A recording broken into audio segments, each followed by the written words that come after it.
Formal nang nagsampa ng supplemental complaint affidavit ang special panel ng Office of the Ombudsman. Laban ito kay dating House Speaker Martin Romualdez, dating Representative Zaldico at iba pa kaugnay ng umano'y flood control scheme.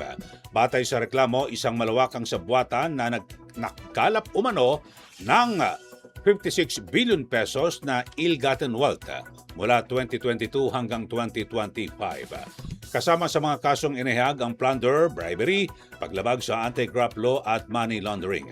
Ayon sa mga investigador, may umano'y sistema ng pagpili ng mga proyekto kapalit ng kickbacks batay sa mga salaysay at dokumentong nakalap.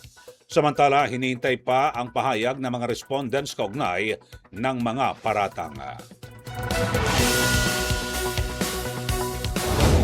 Ombudsman, iginiit na matibay ang inakyat na kaso laban kina dating House Speaker Martin Romualdez, dating Congressman Zaldico at iba pa.